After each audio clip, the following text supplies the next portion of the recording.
Bismillahirrahmanirrahim. Assalamualaikum warahmatullahi wabarakatuh.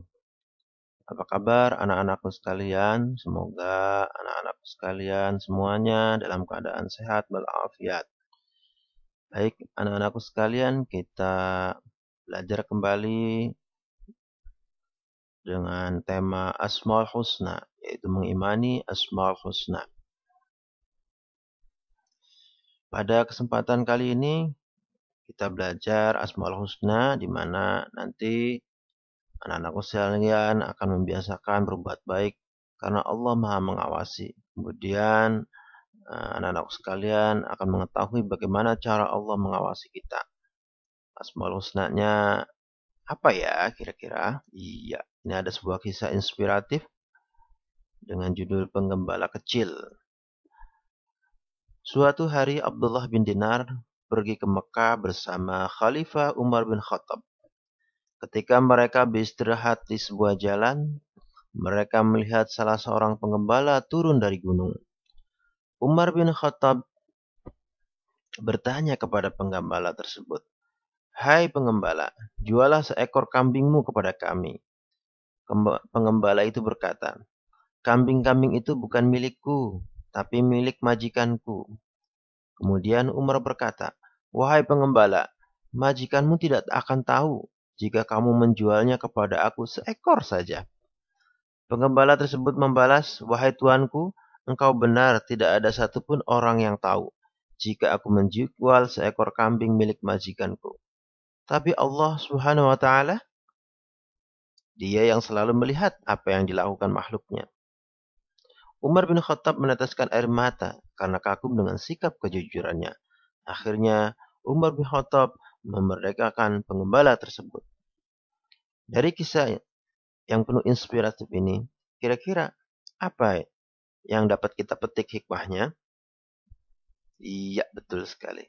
Hikmahnya adalah bahwa semua yang kita lakukan, semua aktivitas yang kita lakukan akan selalu diawasi oleh Allah Subhanahu wa Ta'ala. Dan ini tergambar dari kisah penggembala kecil, di mana walaupun tuannya, majikannya itu tidak mengetahui, tetapi anak tersebut itu merasa diawasi oleh Allah dan berkata dengan jujur.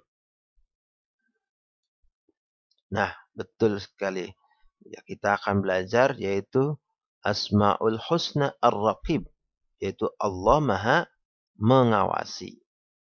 Ya, pengertiannya Ar-Raqib artinya adalah Allah Maha mengawasi, bahwa seluruh amal perbuatan manusia sekecil apapun akan diawasi dan dicatat dan nanti akan dimintai pertanggungjawabannya kepada Allah Subhanahu wa Ta'ala.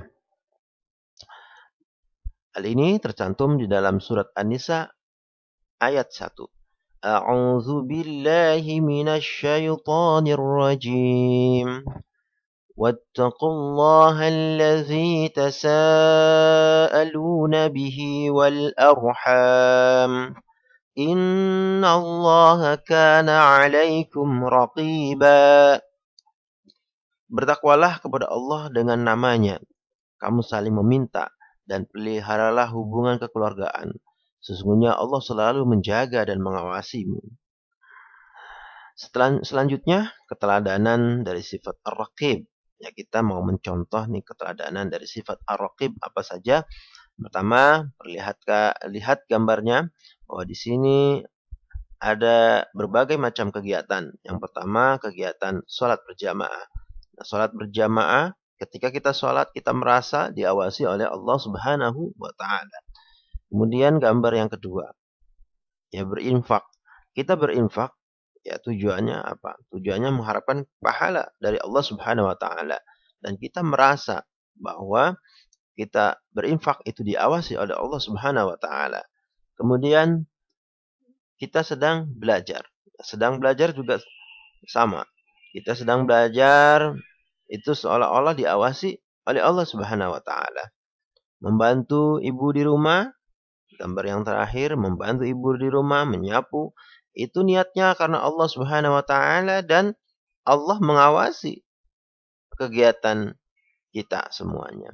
Itulah bagaimana kita meneladani sifat Ar-Raqib. yaitu selalu diawasi oleh Allah Subhanahu wa taala dalam kegiatan apapun.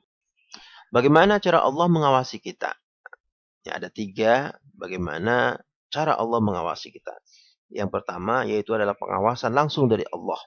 Di sini terdapat dalam surat Qaf ayat 16 bahwa dan sesungguhnya kami telah menciptakan manusia dan mengetahui apa yang dibisikkan oleh hatinya dan kami lebih dekat kepadanya daripada urat lehernya. Yang kedua, pengawasan oleh Allah yaitu melalui malaikat, Raqib dan Atid yang selalu mencatat amal perbuatan baik ataupun buruk kita di setiap waktu. Kemudian melalui diri sendiri bahwa semua anggota tubuh akan diberikan kesaksian sebenarnya bagi kita di hadapan Allah di akhirat kelak. Ya, melalui pengadilan akhirat nanti kita akan diadili oleh Allah Subhanahu wa taala atas perbuatan selama di dunia. Yuk buat contoh kegiatan sehari-hari kita, baik itu di rumah, di kamar, di masjid, di halaman rumah, atau di pasar, atau pas kita sedang nge-zoom, pas kita sedang belajar. Ya, semoga nanti teman-teman bisa membuat contoh dalam kehidupan sehari-hari ya. Bapak tunggu ya. Terima kasih. Assalamualaikum warahmatullahi wabarakatuh.